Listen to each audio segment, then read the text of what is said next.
RG208. Hey, sweet. Yeah, I got the Washington. Do you have a VFO on it? And I got the Madison. Ugh.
No conditions.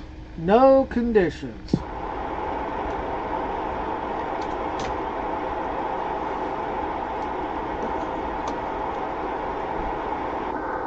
Oh, well, you've reached Hayward, California there, station.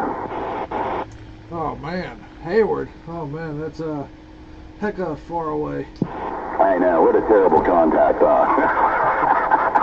What's up, homie? Good to hear you back. Yep.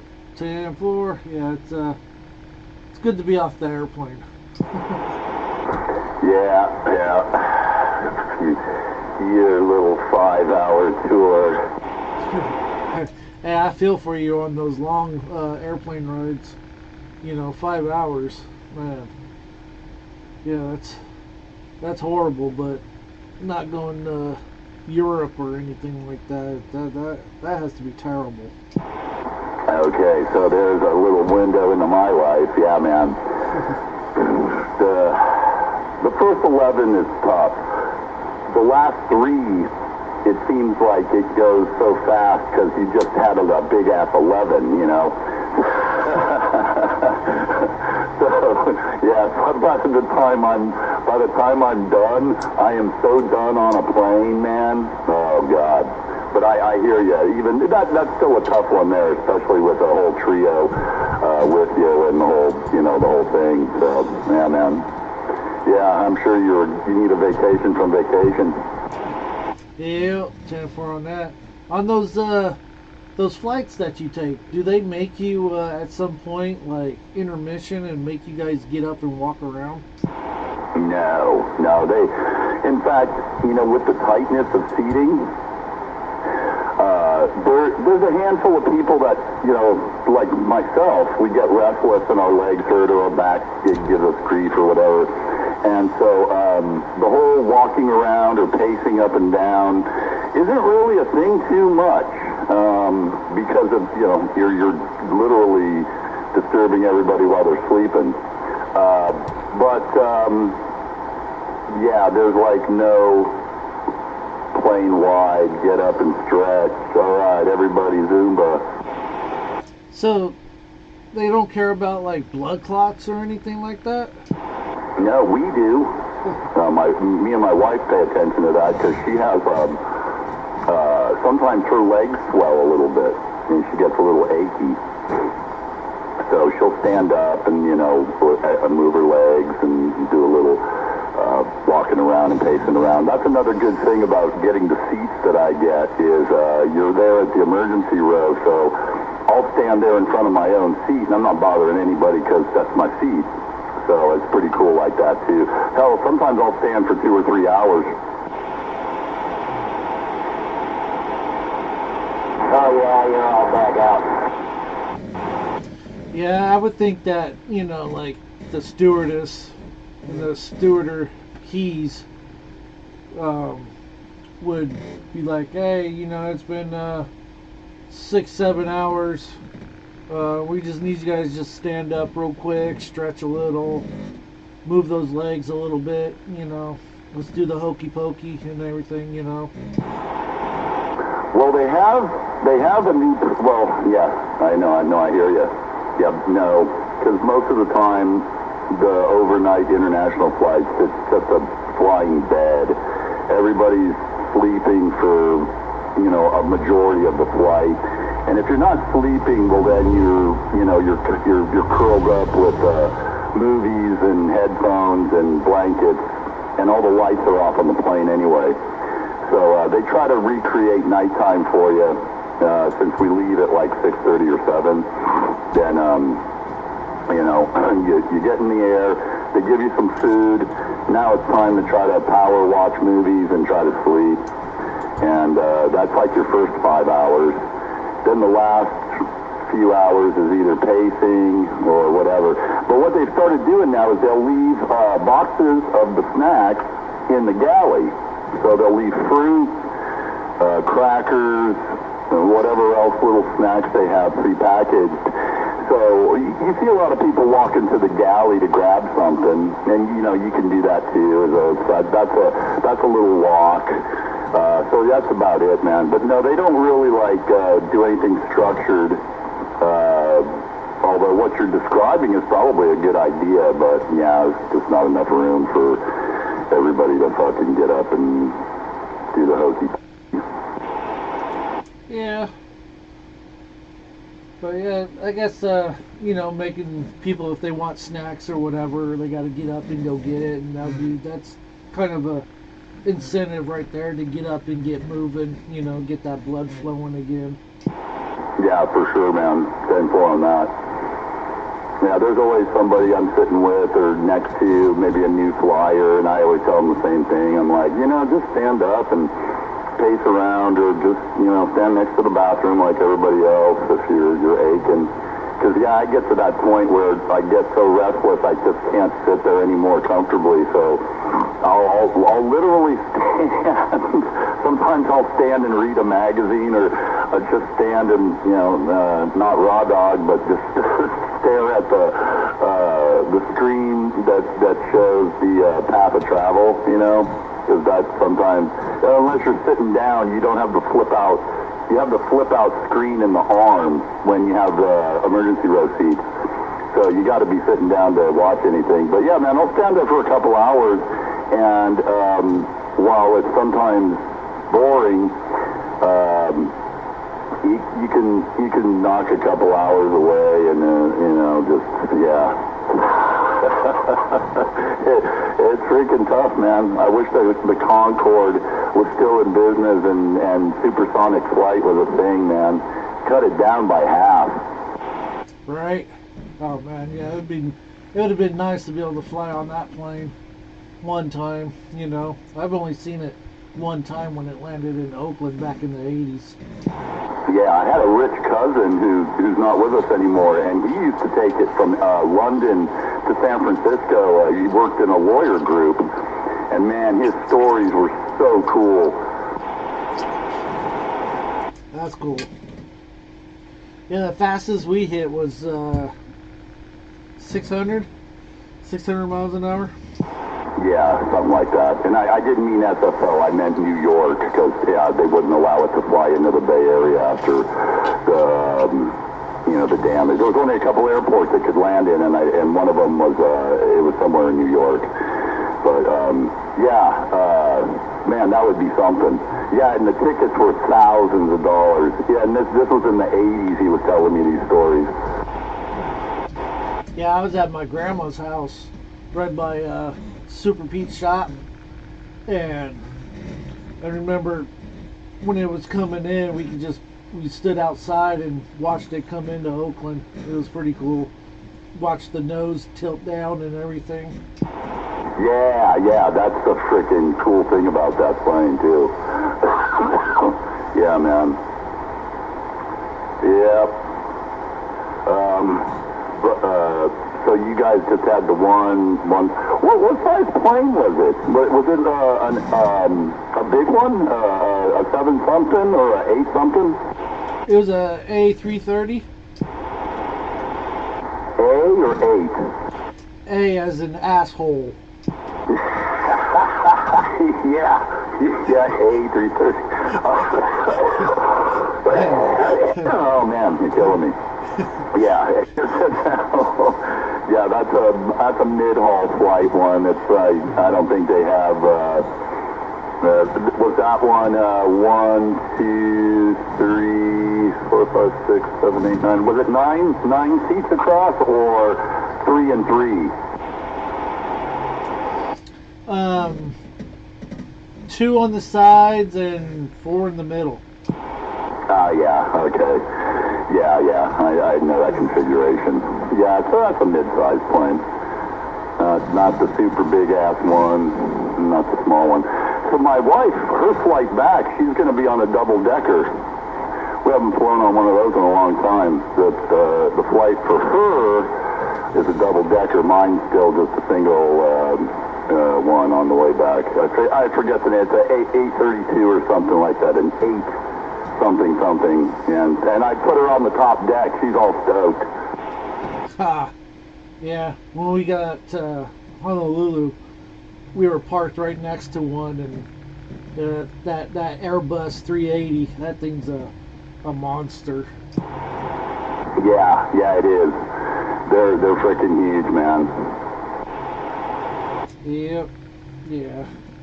Yeah, we had the side seats by the windows that had the extra leg room and everything. Then on the way back, we were 1 row from first class, so we had extra leg room there. Yeah, that's the one I get. Right at the curtain.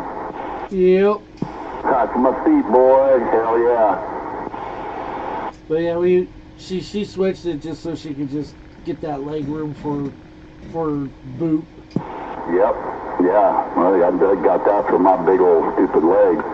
Yeah, that's the best one in the house, I'll tell you, brother. Literally the one there at the bathroom, the curtain, and the switch from class to fucking cattle class. That's the best I can find, man.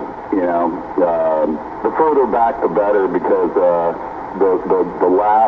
furthest back emergency row is the best, because the front one, you're that crying baby fucking town. Yeah, we had a few babies, but no, it was all good on the way there and the back. Yeah, 5 is just, for somebody who doesn't fly much, 5 is like tops for tolerability. So that was just about right, man. Yeah, I hear you. That's probably about the best you can do to get to a great place in 5 hours. Yep. Then I met a few operators out there too. On top of that. Yeah. Now, did you get to meet them in person, or did you just talk to them? No, I got pictures with them and everything. Oh, dude, fucking awesome. Yep. The guy that we just sent Jawjacker shirt out to, 420, he's gotten in on the check-in. His YouTube name is Ricky808. Yeah, I met up with him one night. Friggin' sweet. Yeah, I remember Ricky. Would it take us a couple weeks to get him a shirt? And that is freaking awesome, man. That's good stuff. That's international radio good stuff. Yeah, then he was talking about that there's so if you're in the 808 Hawaii group page on Facebook, they always be posting about the secret spot. So he told me about it, and so I pulled out because I brought my little Radio Shack radio, and pulled up, got close to there, started talking on it, got a little mosquito on the radio, and told him I was close by, and gonna swing by and say what's up to everybody, and pulled up, and there was like 5, 6 people out there, just chilling. Dude, that's badass. Cooking popcorn over there in Hawaii, making friends. Dude, fantastic. I bet that was a nice little detour from what was happening. Yeah, it was, so Thursday night, that was after the luau we had at the hotel, and so she went and laid down, and she already was like, if you want to go ahead. Who knows if we'll come back. I was like, all right, well, I'm gonna go. Drove over there and kicked it for like an hour and a half. Then everybody left at that point. Yeah, that's fucking sweet, dude. Nice. Good job, brother. Popcorn, the ambassador for the Jawjackers. Yep. Yeah, I wish I had more stickers and everything. I gotta get some more. Or order some more so I can send them over to this one guy. So then when they meet up on Thursday, he can pass them out to everybody. Oh yeah, right on. Yeah, do we have any? What? Do you know what our stock's looking like with 460? I think he said like 50-ish, something like that. Okay, because yeah, we were talking for October. We should, if we're going to make more, let's try a new design. So I know you have some cool stuff. I like the flat brim skeleton, but yeah, get together a few of those designs, and then let's vote on them next time we meet. Yeah, 10-4. Yeah. So you see So you was at that flea market today. You see all that stuff that I brought over? Well, listen, I was going to be down at the office because I'm now the official salesman of your company. Dude, I'm telling you, I was a bold moving machine. We had stuff it was flying off the shelves. Yeah, man, that was good stuff, brother. And I'm a pro. I know everything about the stock now.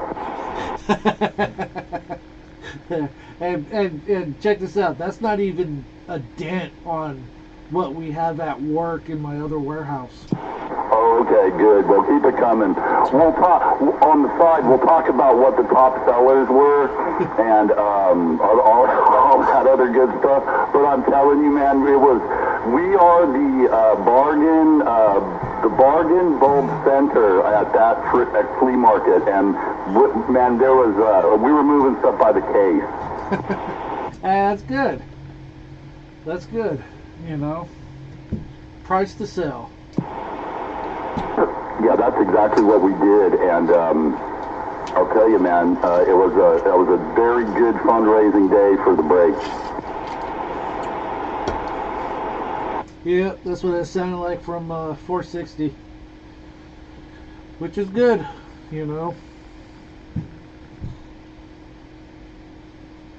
Yep, that's a good deal.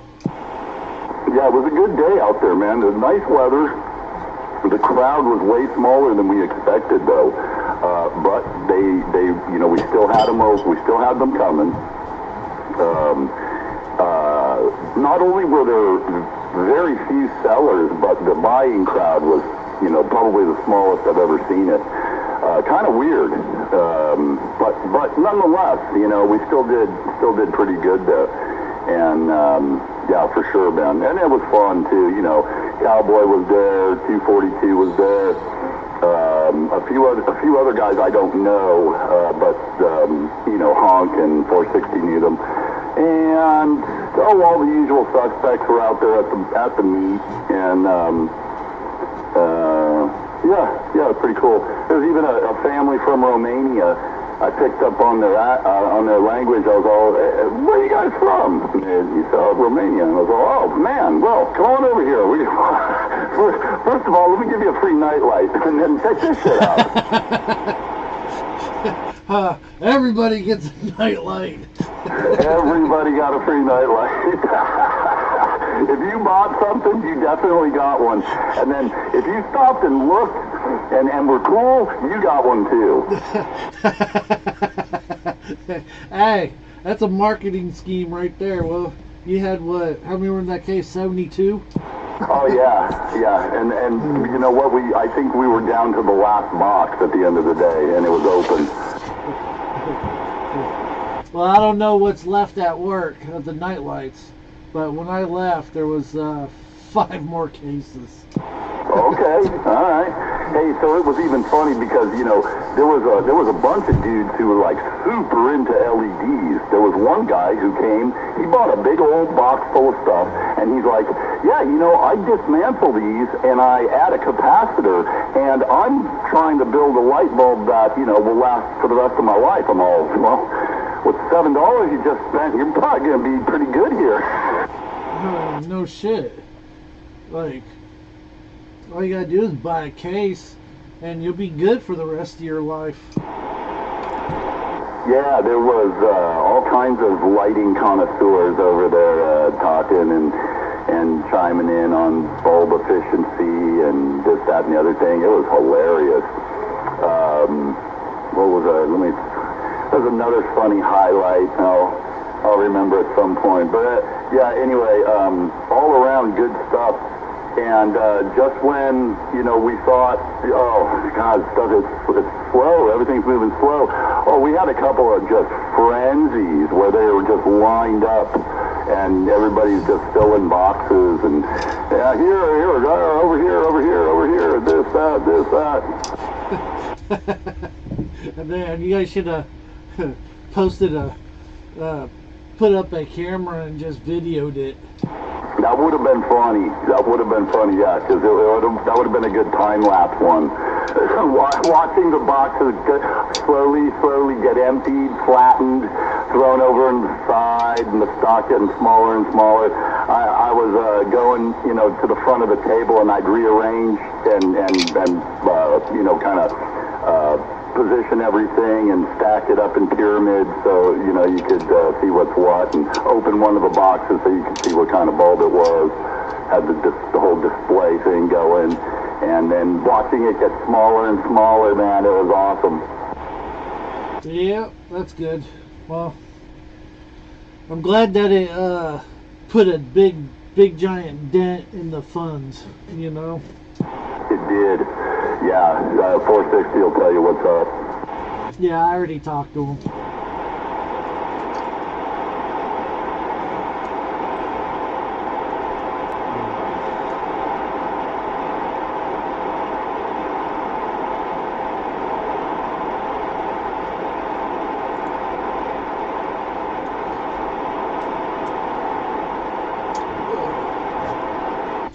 Yeah. Well, sounds like a good deal, man. Good deal. It was. Yeah, also always a fun day out there with those two guys and the rest of the characters that showed up. Yep. Always good over there. No, the weather couldn't have been better. And I was kind of, I think last time we went shopping out there, it was pretty cold in the morning. And this time I thought I was going to be hot, but Jesus, it was like the best day ever. So I don't think it was like 70 degrees, just perfect. Well, that's good. That's a good deal. Yeah, if it's overly hot, then it becomes miserable, unenjoyable. Yeah, you know. Yep. I could be in the sun for one day, then if I'm on vacation, if I'm in the sun after that, I'm grumpy. I don't care for the sun too much. I could deal with it one day, but after that, I prefer to be in the shades or be covered up. Oh man, nah, birds of a feather, bro. Yeah. Yeah, me too. I own like 25 white shirts, you know, of all polos, t-shirts, whatever. But yeah, nice and white, reflective. Yep. Yeah. What was it? That Monday, I was out there and I'm like, you know what? I gotta get me a hat. So I went and bought a hat. And, yep, that saved my head. Oh yeah. Get you a big old silly white man, but get you a Howley hat, a big old wide brim Howley hat. No, I got one here, somewhere here. I don't know where it went. I gotta find it. You know, my favorite sun hat was it was like a military boonie hat, and I can't find mine either. It was like an army surplus one. And it was like my best sun hat, and it looked cool. I can't find that fucker anywhere. I have a couple of straw ones and a couple big old ones, which makes me look like a Chinese rice field worker. Oh man, yeah. No, yeah, that's what I got. I got it camouflaged, has snaps on it. It'll snap up on the sides. But yeah, I don't know where the hell it went. It disappeared. So I just bought a regular old baseball cap. It did the job. It protected the head.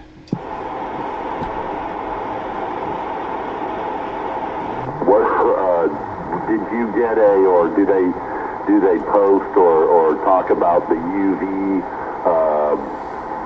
rating during the day there? No.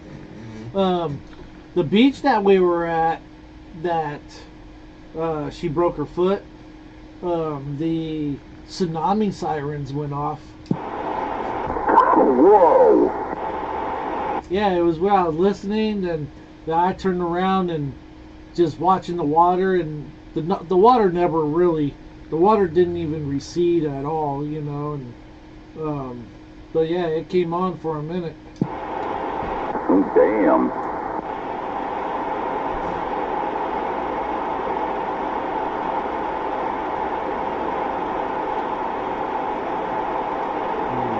Did the kids try surfing or anything? No, my middle boy, he couldn't go in the salt water. His allergies in his skin wasn't too happy.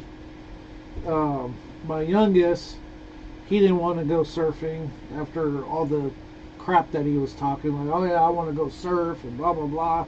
We get there, all right, you ready to go surfing? Nah, I don't want to go. It's like, man, don't even say all that. But we did go snorkeling, and there was a sea turtle there right next to us and everything. Badass.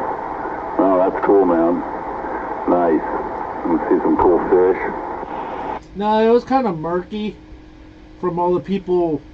They say it's the suntan lotion, but I got in the water and everything, and I'm looking at it, and every time I'm stepping on the ground and everything, it's kicking up all the dirt and making it murky, and that's why it's murky. Yeah, probably a combination of all of that.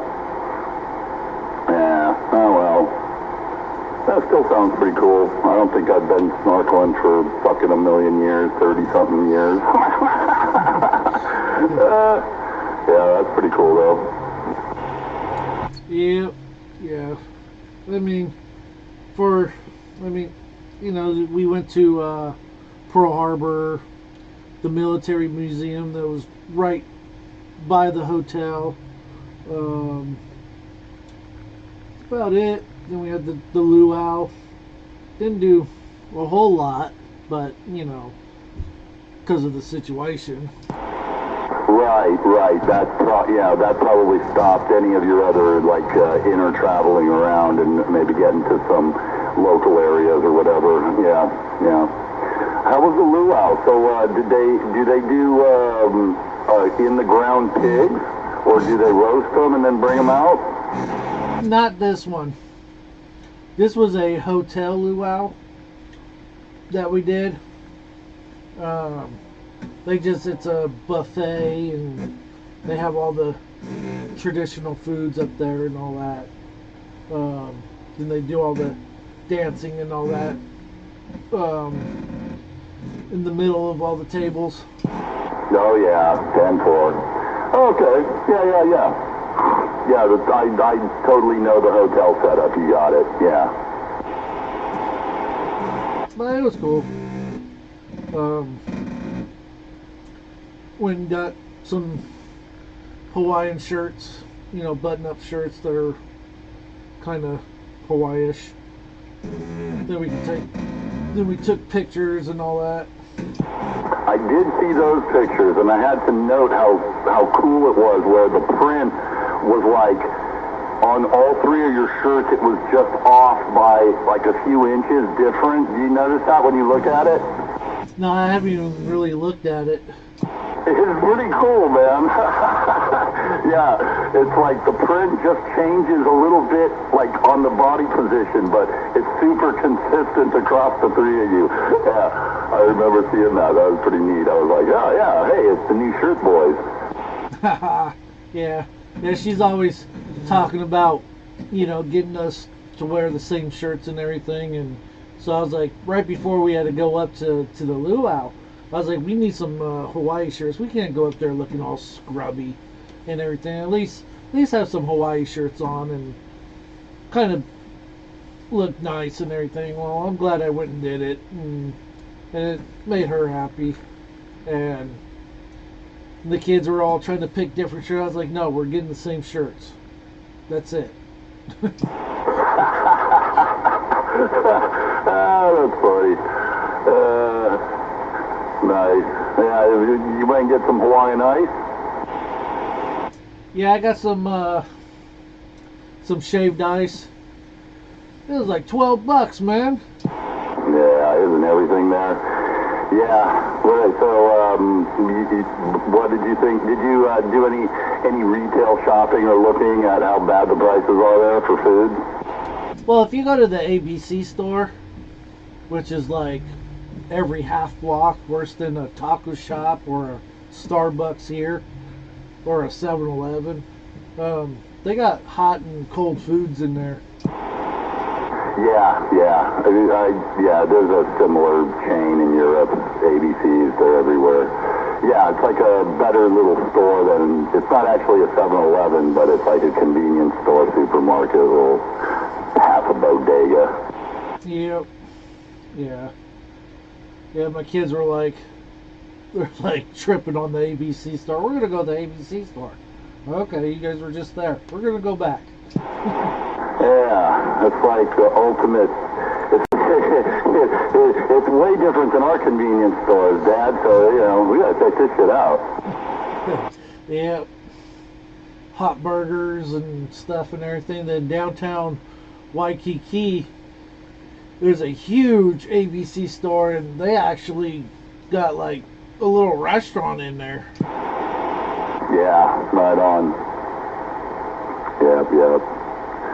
So, was there actually, is Kaiser, do they have hospitals there, or were you just in a, like whatever hospital? No, they got Kaisers there. Clinics and emergency hospital and everything. Oh, nice. Okay. That's probably good. Makes things a little bit simpler. Well, I mean, I don't know. I thought it was weird that their computer systems are not linked. So, okay. So that is weird. And, yeah. So was there any difficulty with that end? No. All she did was just give her Kaiser number. Then they went and created her a new Kaiser number for Hawaii. So she has actual Kaiser number over Hawaii now. And that was it. Oh, okay. Well, that'll be a fun story to tell next time she pulls out Kaiser IDs and they're like, oh, you have one for Hawaii? And she's like, oh, yeah, let me tell you all about it. I got one for Hawaii, I got one for Canada, I got one for America, I got one for the East Coast. I am covered. Yeah, it's just weird. I was just like, well, they're like, oh yeah, like not connected. Like, what do you mean? It's like This is 2025. They're not connected. How can they not be connected? Yeah, I'm still amazed at how much stuff isn't connected. And, yeah, the world needs to do a better job, especially international stuff. It could be easier, but there's a few things and a few systems, you know, keeping some stuff from being easier. And, yeah, we need some more computer geniuses to iron this shit out. Yep. So, but everything that was done over there, they will be able to look at it from here now. So it's like connected somehow. Okay. Yeah. Okay, good. Yeah. Yeah, that's going to be something I gotta have to take a bunch of records with me, get them translated, and then take them to my new guy over there. You know, a little bit of fucking, a little cumbersome, but yeah. Yep. Well, I'm sure. Hopefully, you got them all like on a flash drive or something like that. I can get it electronically, but believe it or not, man, over there it's fucking paper. You know, let me see your papers. It's more true than funny. So yeah, no, I'll probably need to bring a folder full of fucking actual copies, translated into Hungarian properly at the official translating office, which is a pay-for service. Well, you can't like photocopy it on a photocopier, email it to yourself, and have it translated yourself. No, there's actually a seal stamp that crimps the paper as well, and or an ink stamp that's official. That is the one big thing. So, you know, it's something we take totally for granted for here, but over there, an official language translation is needed because of the mistakes that can be made by an electronic one. So the majority of the translation is done by machine, but then it has to be tuned up by a human, and it has to be tuned up by a human who's fluent in both languages. And if it's not tuned up by the human, then it's got to be run through super expensive software. So any way you slice it, there's nobody who accepts documents that aren't officially translated through that office. And it's a government office, of course. Yeah, no, I hear you about the computer making mistakes and all that. Look at the talk to text. Look how many times you have to repeat yourself to that shit. Oh, dude. Yeah, I know. Yeah, that, or how many times do I have to tell my GPS where I want to go before it gets it right? All that shit. Yeah. So yeah, that's a little bit of a chore over there, but I'm getting used to it. We go and do a couple of steps of bureaucracy every trip, you know. So it's like one more little step, one more task, one more bureaucratic act, and you know, it's like the old days. You go into an office, you stand in, and half the time there isn't really lines. That's what's great. There's like two people ahead of you. Then you pull a number, you're the next person, you fill out your form, blah, blah, blah, do your thumbprinting, you know, and then next thing you know, we get a document in the mail later, or sometimes it is digital for certain things, you know, everything from registering in the city to fucking getting the water bill in our name. Yep. Yeah, it's I don't know. The technology's there, but I don't know. I kind of liked having papers and everything too. You know, not so much rely on technology. I don't know. It fails too much. Yeah, I'm right there in the middle. Yeah, I'm definitely right there in the middle, being my age. Yeah, I still embrace both. At work, I'm a glass office. I don't like to make paper at work. But in life, yeah. I mean, I got a printer, and paper is still a part of life. Yep. Yeah, I got a printer. Just a toner printer. Just only prints text and everything. That's it. My last one ended up taking a shit. I actually have been eyeballing a new one. But yeah, I mean, I've always had one, and come in pretty handy for a lot of stuff. That's a good idea, though. Yeah, just you just put a black cartridge in, and that's freaking it, huh? Yeah, black toner. It only takes black toner, and that's it. You know, and we were looking to buy a new printer. I'm like, you know what? We use these printers at work. Like, we're never gonna like rarely print color at home. It's always just a bunch of text, and that's it. So what's the point of buying a big old colored printer? Then, and if you buy a color printer, then that red goes out. Now you can't even use the printer. The way they work these days is you have to replace that red before the printer even works. Oh, dude, don't get me started on that. Oh, yeah.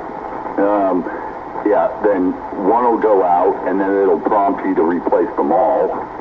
And then if you bought the wrong one, and it's that stupid little, proprietary cartridges that you can't refill, and even if you did, you don't want to. Yeah. A homie next door, he bought one with the giant reservoirs that you fill yourself with like you buy it in big bulk and bottles now, and you fill reservoirs built into it. So he's got a 4-color reservoir model. Yeah, we have one, but I think it's a 6-color reservoir. Yeah, it's for printing pictures and everything. Yeah, Roger.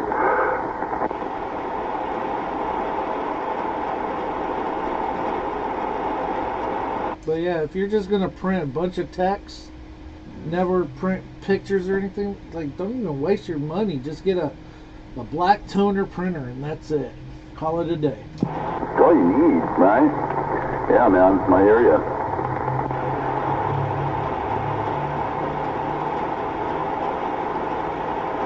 Yeah, we've had this, it's a brother. Oh, brother. Man, like 6 years now, 7 years now. Still going. Oh, that's a keeper. Shit. 6, 7 years. No, that's good stuff there. Yeah. Yeah, they become more and more of a pain in the fucking ass. And then, hook them up to, sign them into HP or whatever. So you got a brother, yeah. HP's real fucking proprietary bitches. And they want you to sign it in and fucking, create an account for it and blah, blah, blah. And then sometimes that shit'll fucking stop you from printing. So yeah, they're real dicks.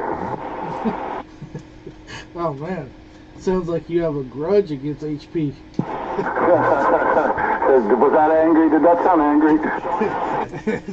If there was a HP representative in front of you, probably would have ripped their head off. Yeah.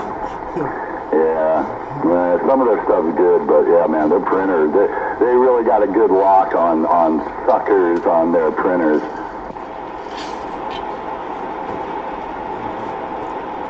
Yep. Yeah, I used to always do Kodak, and if the yellow went out and you were trying to print just black text, it wouldn't even print until you replaced that yellow cartridge, which is just dumb as hell. Yeah, most of them get you like that. Yep. Nope, this one's cyan is too low. Magenta needs a refill, so we're screwing you out of anything. Oh yeah, man, they seen us coming with the fucking printers. Yep, that's why I got that brother with the toner cartridge and just called it a day. Yeah, the construction trailer one, they did a similar thing. What they did was they factory set it for grayscale only printing, and then they just put in big gigantic black tubes of toner. They're like super. We have those giant office machines. It's like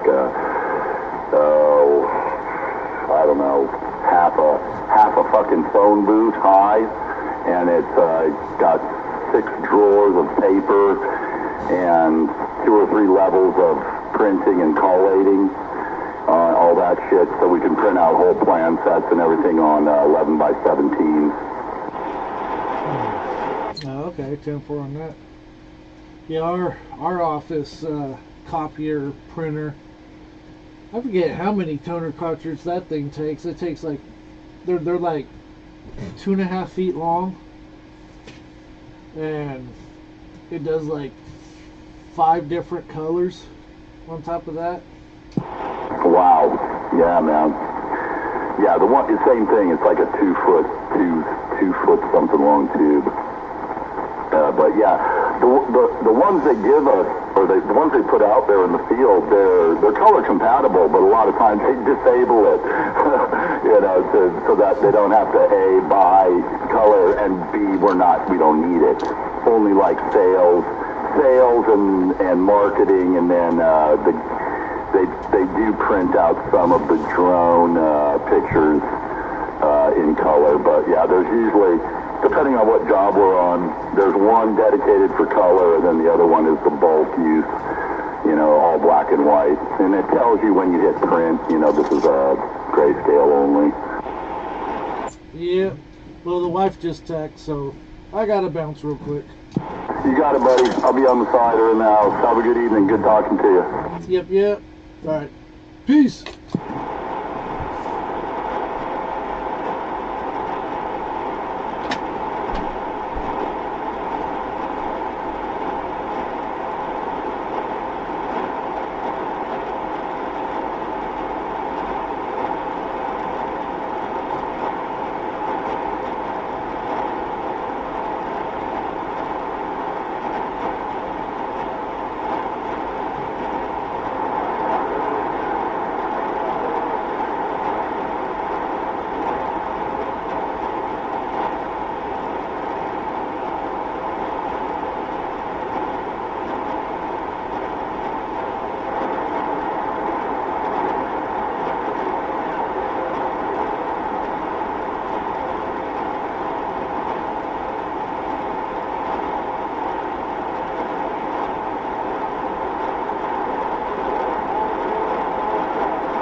100 Marines on the wall, 500 Marines.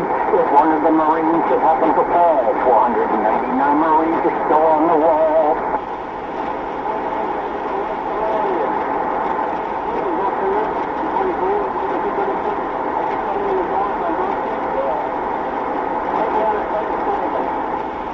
They're going to call up 22ZX when they call in the 82nd Airborne 22ZX. They're going to call you in. If you're out there, 22ZX, lace up them combat boots and get on ready.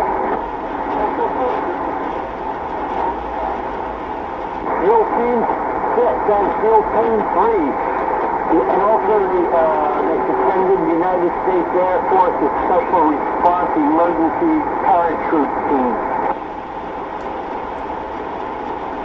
And if all else fails, they can call up my old Boy Scout Troop 395.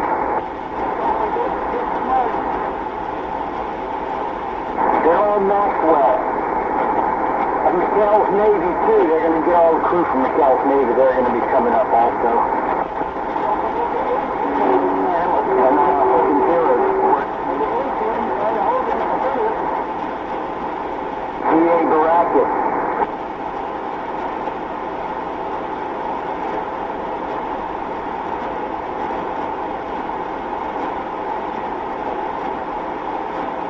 They hope they burn the city to the ground. It's already a shithole. Just as long as they don't do it here. And it could happen here in San Francisco, you know. Could happen. Could happen. Never know. If it does happen, it would be imported people creating the shit. Because the people in San Francisco, if it doesn't have to do with pride, they're not going to get too upset.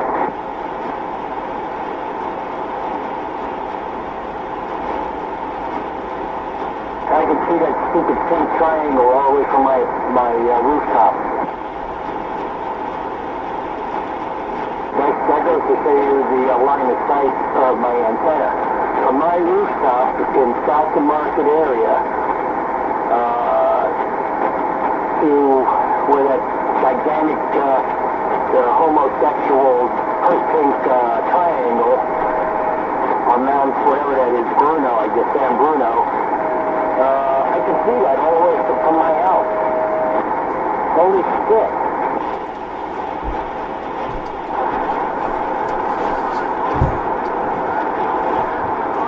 I gotta check my SWR here. I'm having a problem with my, it seems to be okay now.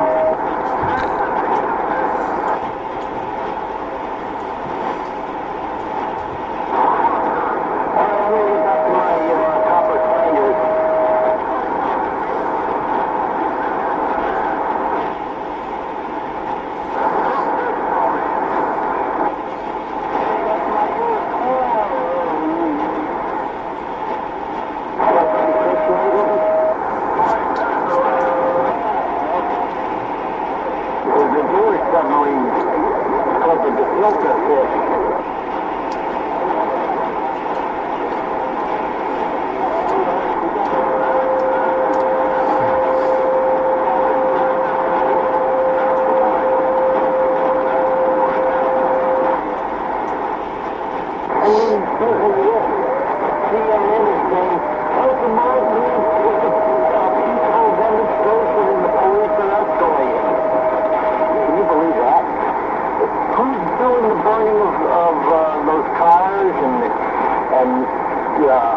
You know what I'm saying.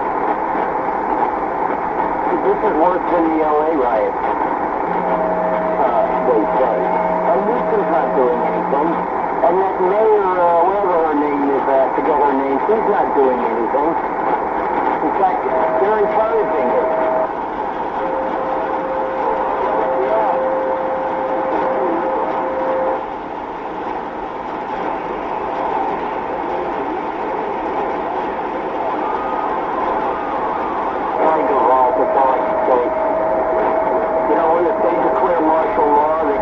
Take your guns away from you. Did you know that?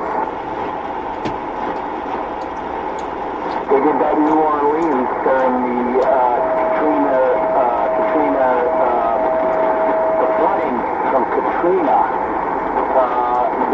and took guns away from people, came to their houses and took their guns away because there was a lot of looting and people shooting at each other and all kinds of crazy shit.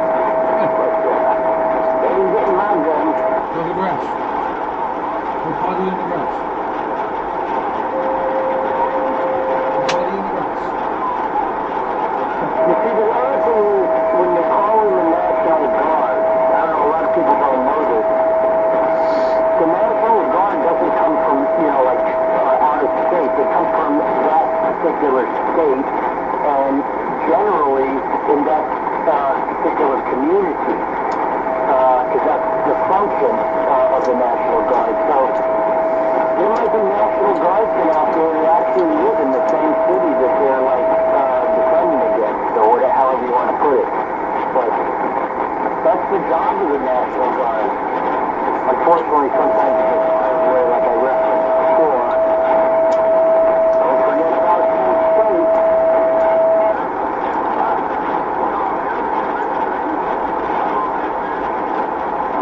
It's apparently modern day, everybody seems to have forgotten, just like everything else. Just like they think that Memorial Day is like a happy Memorial Day, fucking morons. But, yeah, people don't get it. Don't get me going now. Don't get me going. They get a whole month. The gay people, pride people get a whole month, right? The breast cancer awareness, they get a whole month. BLM, they get a whole month. Black something awareness month. A whole month, right? I'm a veteran, all I get a single day. They said George Washington, the father of our country, they took his birthday away, and they combined, like him and Lincoln.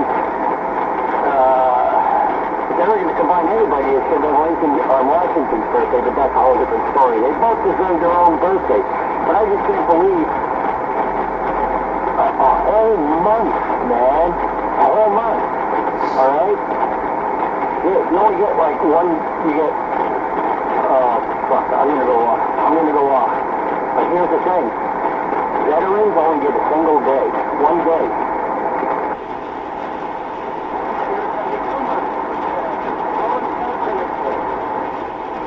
They're going to call it the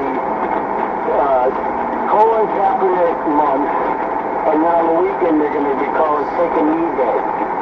So you have the big holiday, the Kaepernick holiday itself, and then you have special ceremonies on Sunday, which is called the Take a Knee Day.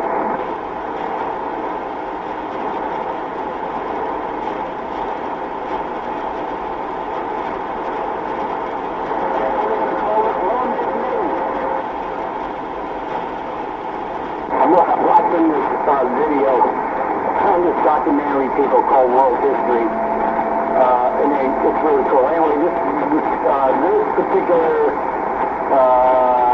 20-minute video is called "The Public Execution of a Nazi Who Enraged a Crowd Who He Had Wanted to Tear Apart Piece by Piece." In other words, the war was over, and they got this guy, and they're stringing him up.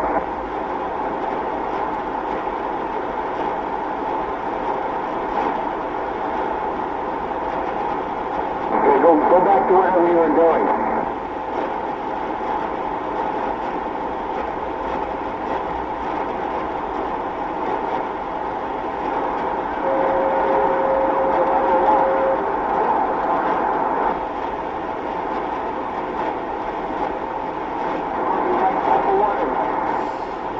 Oh, I love water. Is it seedless or does it have seeds?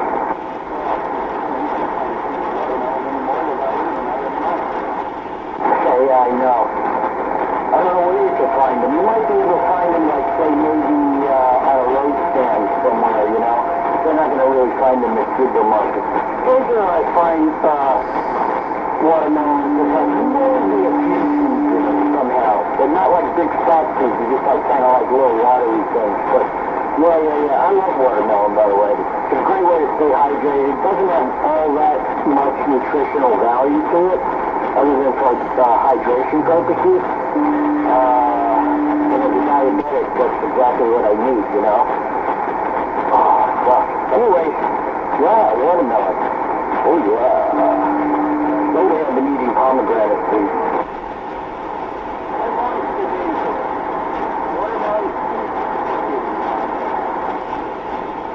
That's half the fun. It's like sunflower seeds. I would never, except for, I do buy sunflower seeds and mix it in, you know, I have a mortar and pestle and I grind them up and I give them put it in the dog's food. But for myself, I would never consider sunflower seeds without the shell or pistachios without the shell because that's half the fun. But, sunflower seeds, yeah, getting those, I put like a handful at one time in my mouth, individually manipulate it, right, and then crack them open, while the other ones, the salt is all soaking off in my mouth there, but I eat seeds, just like a parrot does, you ever see a parrot, or even a parakeet can do it.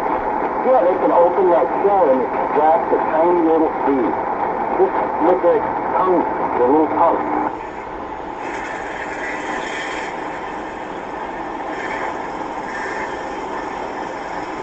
Most people don't know. They got their fucking faces buried in their cell phones. They don't know. They don't know about anything about animals, nature. They watch a half an hour in Wild Kingdom or something. They go, oh, yeah, you should know all about it. But they don't know anything, man. They can't even see what's in front of them. You alright? They can't even see. They see a spider on the wall. They gotta kill it. Alright? So, I don't even like killing cockroaches, but I do it. I don't have any, so that's why I don't have to kill them. But I don't like killing any of them creatures, man. Alright? Human beings, that's another story.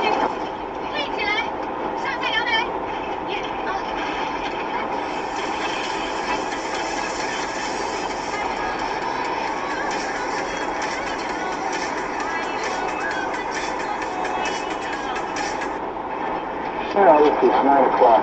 Okay, I guess we're about to watch the rest of this video. Oh yeah! The reading from the mail.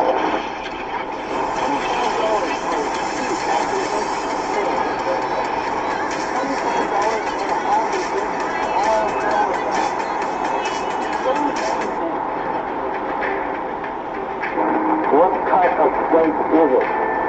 And how much does it weigh?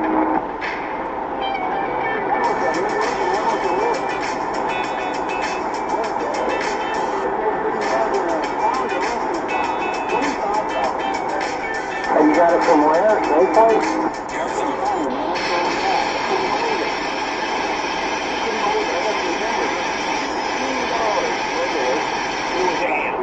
Tickets to that party must cost an arm and a leg.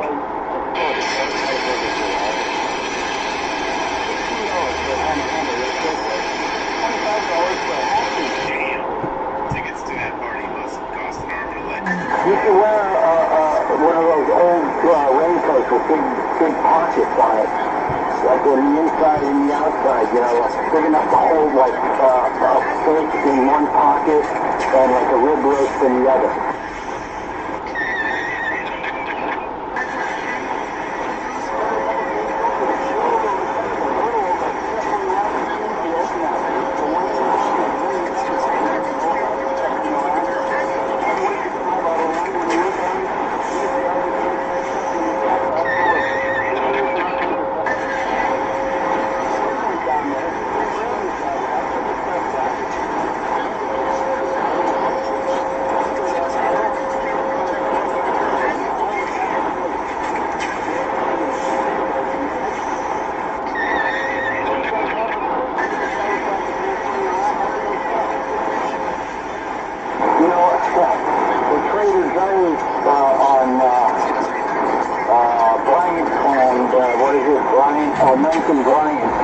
When the freeway comes off, because the soda goes there, it's one I usually go to. They sell alcohol.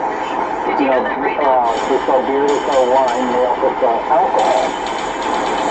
So once I went in there, like, you know, a month ago or something, well, we're not going alcohol. He goes, well, people been stealing the alcohol, our inventory's saying that the alcohol, disappearing, but there's still sales on the register for the alcohol. So they have to send somebody, you have to tell them what you want, and then, they send somebody all the way to the back to get it. You gotta wait, and then he comes back, and then sometimes while you're doing that, your people want alcohol.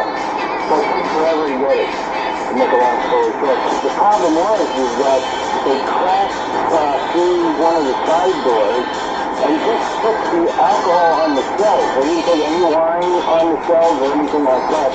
They just put the hardcore liquor. And nothing else in the store either, just the liquor. They smashed the door, they came in, they got video of it too. And they came in, they grabbed all the liquor off of the shelves, and the liquor things, the shelves are right near the door, the back door. It's actually an emergency exit door that they smashed through. And it was like, 5 steps, 10 steps or something, and you just scooped it all into these huge bags. It would have been funny if they were Trader Joe bags, but they were just these huge, duffel-type bags. Took all the liquor and took off. It was like probably 2 or 3 minutes at the most. That's what it is. By the time 911 would have gotten the dispatch, they would have already been gone for 10 minutes probably.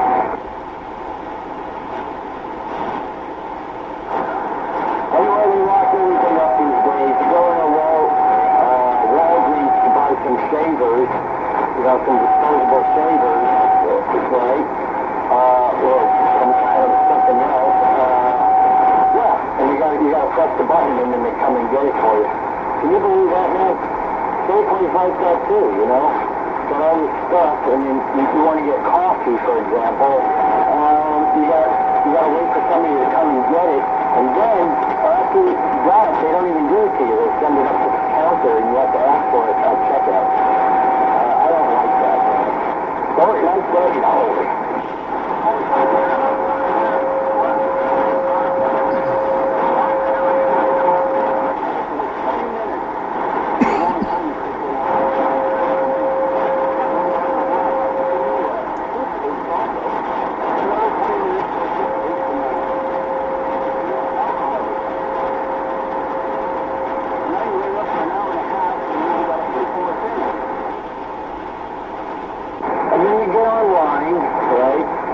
Safeway up here at 16th and Potrero,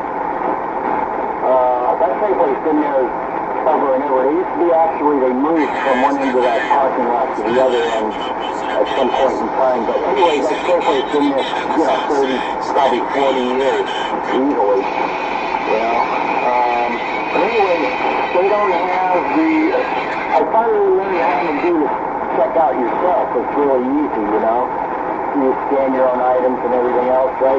But they got rid of it because people were just taking shit without scanning it and, all that kind of stuff. Everybody does it, and inconvenient. That's the reason why people don't even remember. You used to be able to get on the bus and you put, things in the hopper there.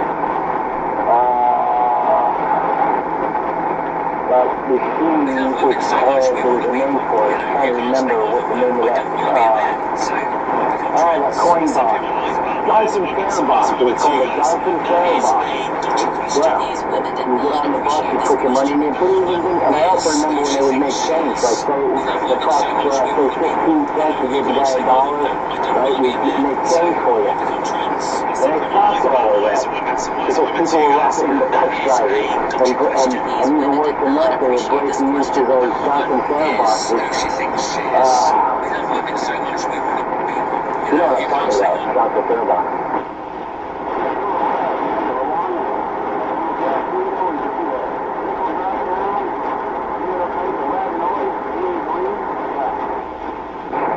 If you go down to the end of Market, and I guess one block over, half a block over or something, there's the Muni. Muni has a little tiny museum, and also you can buy shit there too. But on display there, they have all the different Johnson Fare boxes made by the Johnson Fare Box Company in Chicago. All the different ones that they had in service throughout the periods of time, and they are really rad. You should check that place out sometime. You go in there, in the back of the museum, they have a setup of a cable car. Well, they have one of the cable car, and they got another one of those green trolley cars that go up and down Market Street, the old ones, right? But they have a markup of the cable car, and with everything, how to control it. It's got the handles and brake levers and, you know, the bell and all that shit. You can actually, there's a guy comes in, like a docent, I guess, he comes around, and he'll actually show you how to do it. You could do a mock-up, you know, of what it would be like to drive one of those things. Anyway, the Mini Museum, you should check that out. And you can buy stuff there too. I bought a couple of hats and some other crap there.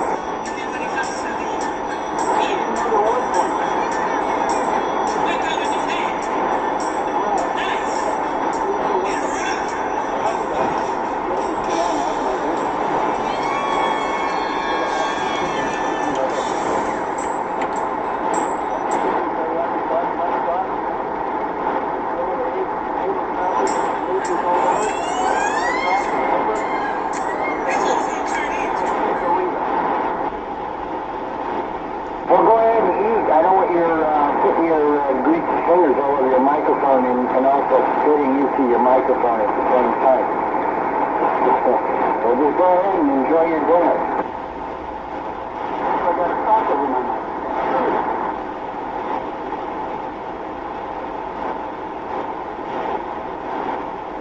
You get greasy fingerprints all over your radio and shit. You can never really clean it. You know, once you, a radio, you have to really stay on top of it. I found that out a long time ago. Once you start doing things like putting a cup of coffee on top of the radio or something, hopefully it didn't spill together. It leaves a little coffee ring on your radio and you may forget to wipe it out. That's there forever. You'll never get rid of that stupid ring, you know. Other things, like, you know, eating chicken and talking on your radio at the same time.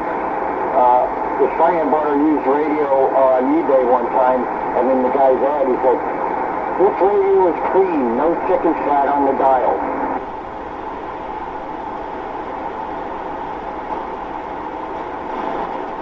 Alright, so you just go ahead and eat your dinner there, and I'm going to go do a few things here. But,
you know, in radar transmission, a narrow beam of ultra-high frequency, or even super high frequency radio waves, 300 to 30,000 megahertz is sent out, right? And then upon striking the object in their path, the waves are reflected and returned back to the transmitter as an echo, right? And each measurement of time, of return, of each base, based on the fact that the radio waves travel at a speed of light at about 186,000 miles a second, gives the distance for range to the object or target, and then the bearing of the target can be determined by the position of the antenna, which is indicated by a bright line on the oscilloscope. And targets appear as a bright spot of light called tip. Interesting, that's all I can say. Omega is an expansion of Lauren. Is a very low frequency navigational system called Omega.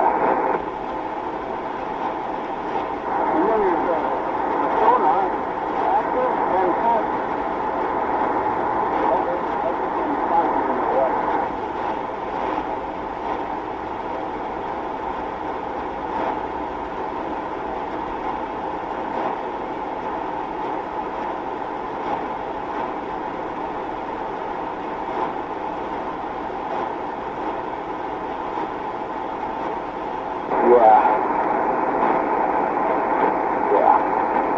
So you have, I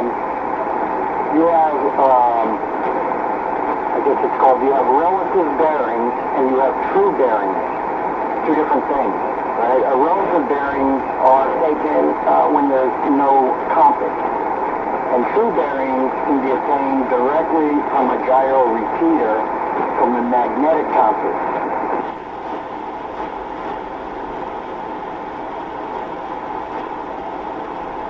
Which is interesting. Yeah.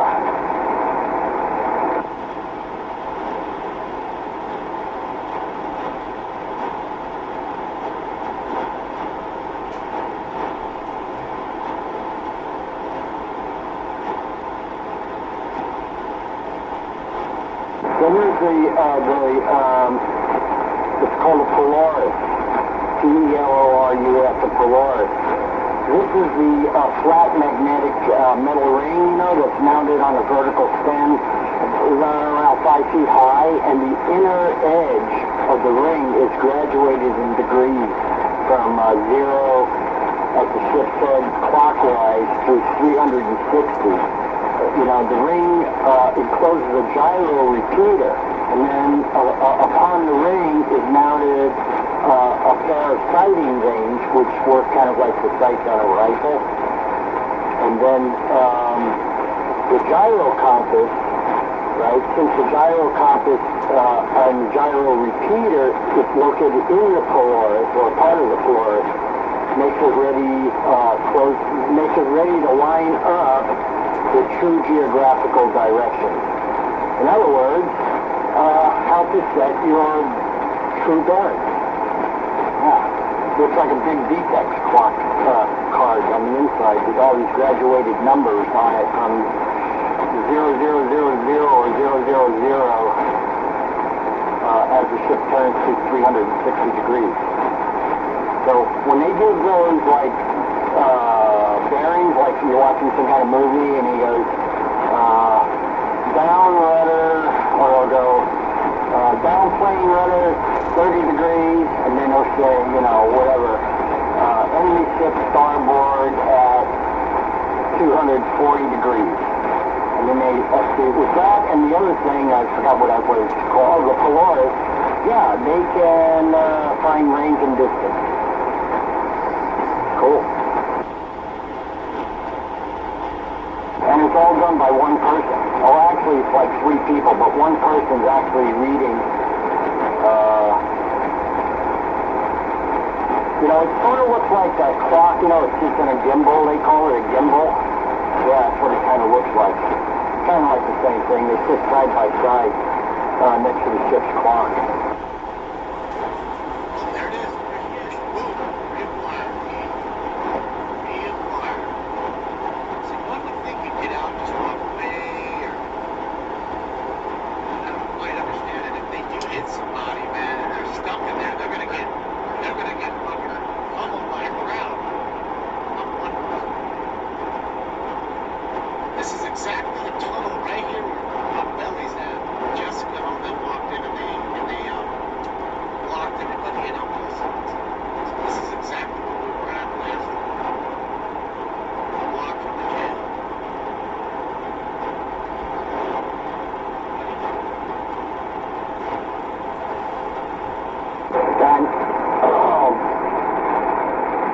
thing is that the lookouts on the ship report objects in degrees are relative bearings. He's not using a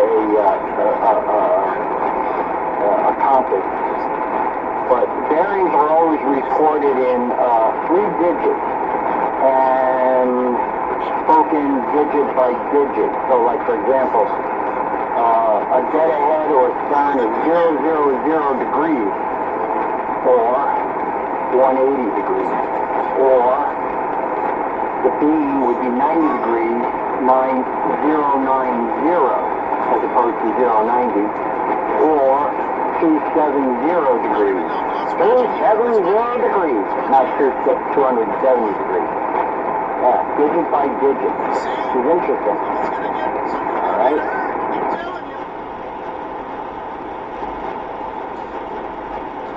It's all your fault, Chief. It's all your fucking fault. The mayor, look at it, just busted his windows out. Look at all of them. Oh, we threw big holders in there. Is that a lady? And what else about bearings? Objects in the sky.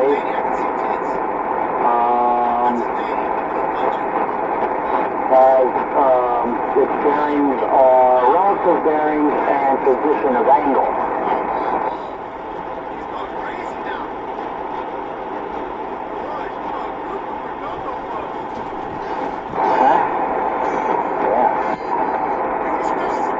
Just some more useless information, that's all. Like, for example, the position angle of an aircraft is its height in degrees above the horizon as seen from the ship. The horizon is 0 degrees, and directly overhead is 90 degrees. The position angle can never be more than 90 degrees.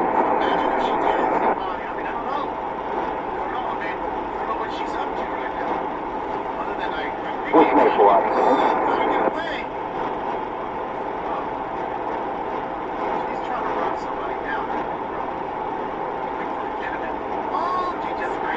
There's a range estimate. A lookout has to learn how a certain type of ship looks a mile away, 2 miles away, etc. So knowing your height above the water will help you estimate ranges. At a height of 50 feet above the water, for example, the distance to the horizon is about 16,000 yards, or 8 miles. At a height of 100 feet, the distance is about 23,000 yards, or 11 and a half miles.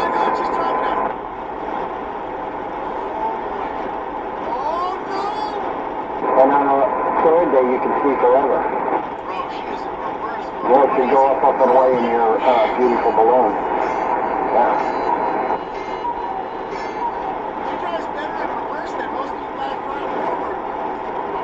Never seen such deadness on the radio.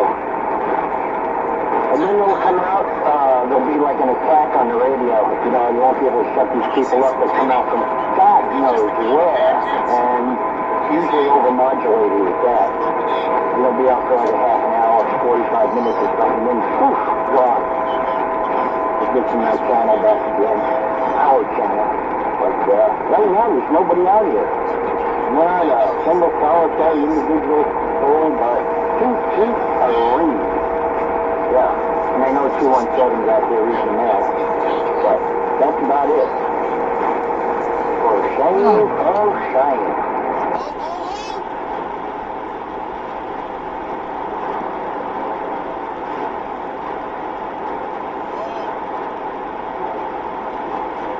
Anyway, I love this book, the Blue Jackets Manual. This is the 21st edition of the Blue Jackets Manual. The first Blue Jackets Manual, the manual of the United States Navy, every sailor gets one, by the way, came out in, I think, 1934. I have a copy of that, and it's only like 120 pages, right? And then as the Navy got really more, it was always a technical thing, but they started coming out with more different types of information that sailors needed to know. So this Blue Jackets Manual is the latest one, but it's been in print for, I think, about 25 years already. It covers everything. I mean, absolutely everything you need to know to be a sailor. All the beginning stuff, you know, everything from Navy tradition, et cetera, to every single uniform. And then it goes really deep into other things like navigational sciences and the whole reference terms, so you know all the different terms on the ship well and where they're located, like the ballast, the bilge fields, the bulwark, the draft, where the freeboard is. You gotta know all these things to be a sailor, you know? You gotta know all that stuff, man. Where the lifelines are, where the propeller guards are, the stem, the stern, the trim, the lift, the water lines. You gotta know all that stuff. Back in the old days, you didn't have Marines, and all you need to know how to do is all the basic stuff, you know. Load the cannon, my boys, and swarm the deck. But the Navy is very highly technical. Probably more so than the Air Force, if not equally the same. And the Army's full of idiots like myself that just said, yes, sir. Yeah, and the Marines, well, you can always tell a Marine, but you just can't tell them much.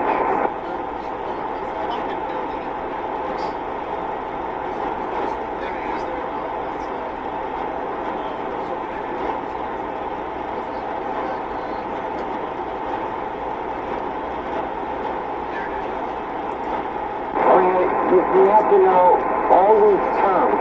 Like, for example, I won't go through the whole thing.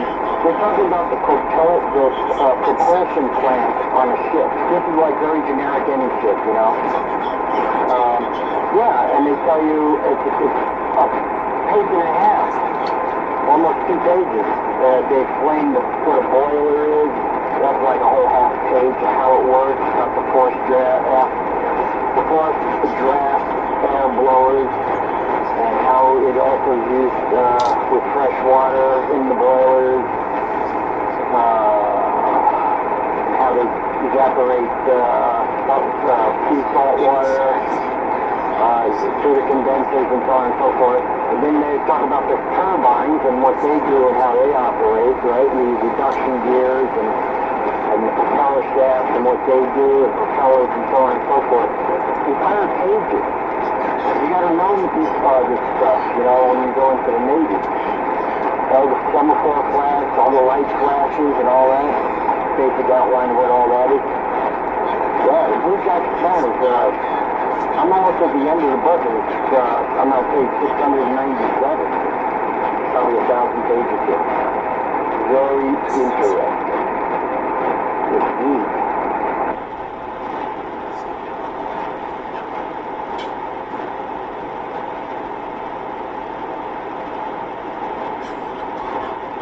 Now take your time. I don't want you to like choke on that chicken wing.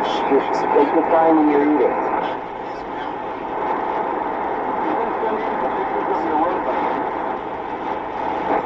You want me to send you a picture of the road? I can do that, but not right now. I can't. But because my computer's off and I'm practicing. That's all I ever do nowadays, by the way.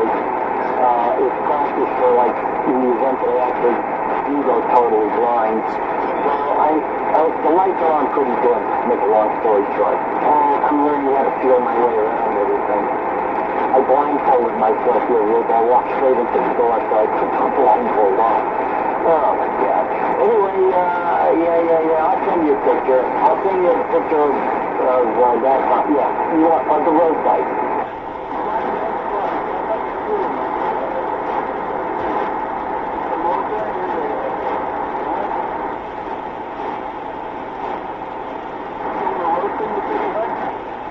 The Cannondale road bike. Yeah.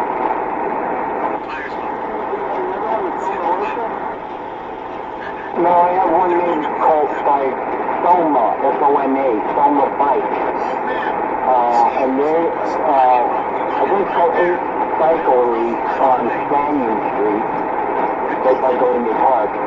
They sell Soma bikes. And so I bought this cargo bike about 15 years ago or something. I already rode it like probably a dozen times. Big ass bike, weighs like 40, 45 pounds, tough steel. And can you imagine if that bike was an e-bike, it would weigh probably 80 pounds. But anyway, it's too much. I never ride it. It's just too much to get it from downstairs to upstairs. It just weighs too fucking much. Yeah. Yeah. That's the other bike.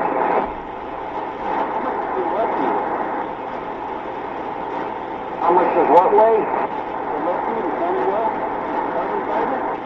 No, it's not carbon fiber. It's aluminum.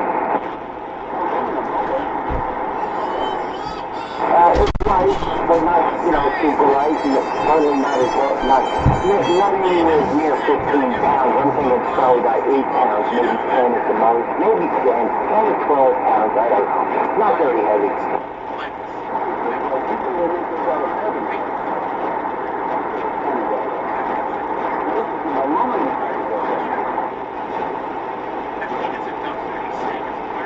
You can find it, I don't know if they make, they made 3 versions of this bike. And it's called, you can look them up and you can actually see what it looks like, okay? They, either on the Cannondale website or just type it in somewhere. But it's called the Bad Boy.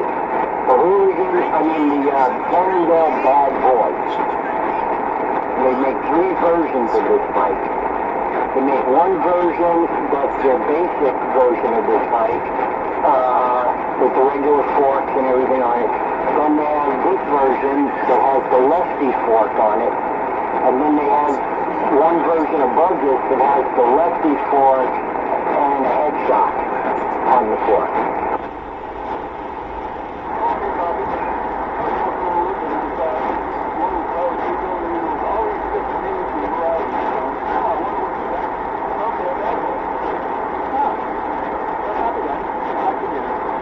Yeah, okay, so if you do look it up or something, it's the Bad Boy. You might see the one with the head shock. I didn't get that one. I like the more of a thicker ride, so that's why actually steel is probably the best. It's way better than carbon fiber is the worst thing to ride. I don't know everybody likes carbon fiber. Carbon fiber doesn't have flex to it. Carbon fiber should be used like on a track, on a very smooth roadway, like newly paved blacktop or something. It's not really good for the road. Doesn't have the right flex to it. Steel is ideal. Steel is ideal and steel is real. Aluminum is okay, but steel is where it's really at if you want a bike. Sort of like your original mountain bike that you have, yeah.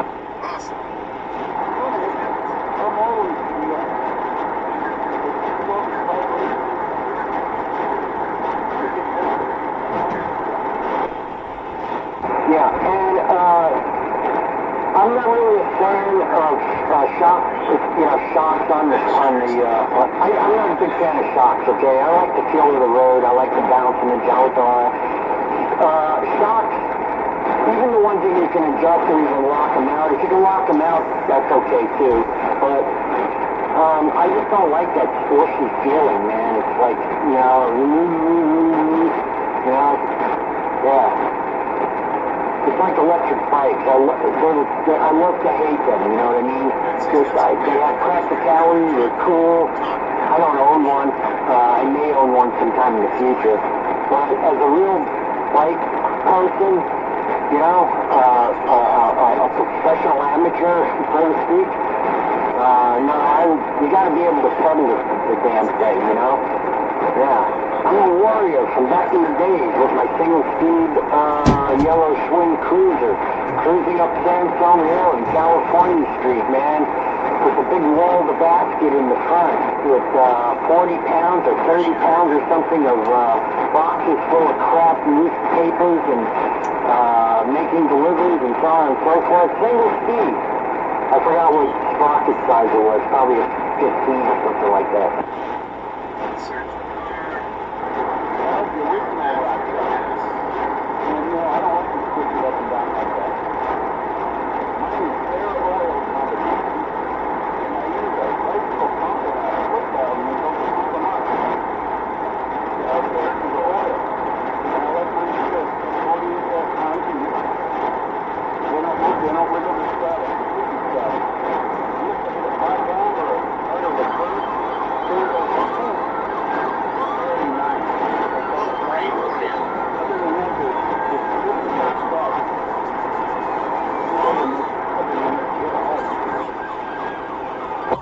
tell you, man. I mean, when I was a messenger back in the day, when I was young and bright and strong, cocky, and other crazy stuff.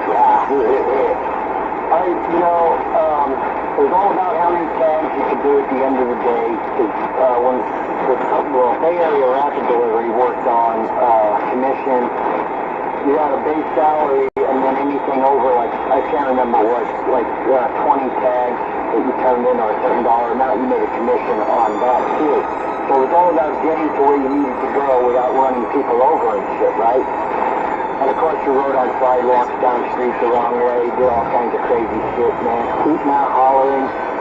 My friend Craig Savage, he's long gone, he's dead now. Savage, he was that guy that had the howl. He would howl, he wore a propeller on the top of his hat. He was famous back in his day, the Savage.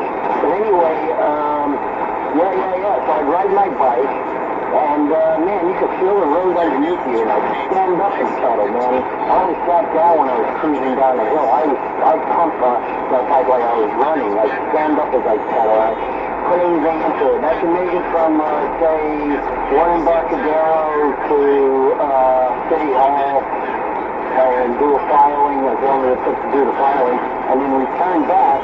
But I can make it up to City Hall in maybe 10 minutes.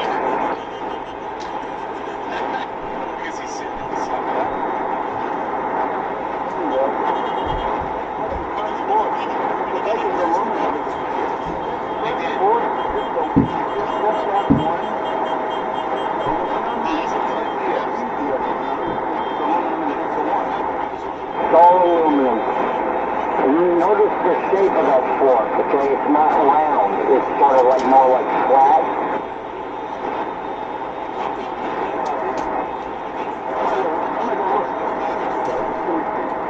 Oh, okay, yeah. See if you can find it. I don't know if they, make that model anymore. They probably still do.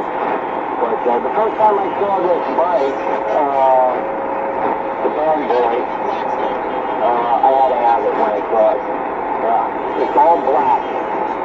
And it's just a beautiful looking bike, man. The bad boy.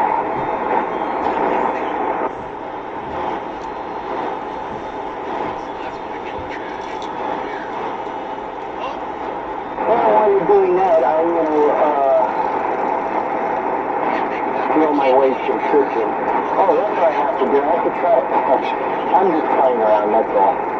I'm worried about my eyesight, though, seriously, so I rest my eyes a lot. I have to put the drops I have to take also. I'm not even supposed to be, once I put these drops in, I'm not supposed to watch TV, look at the computer, or do anything, just go to sleep, okay? What they do is, these drops is, they release the pressure on the optic nerve, which is essentially where my problem is with the optic nerve, disintegration. There is no way to repair it. They can do certain things. They can put a stent in your eye, try to increase the blood flow, and decrease the pressure.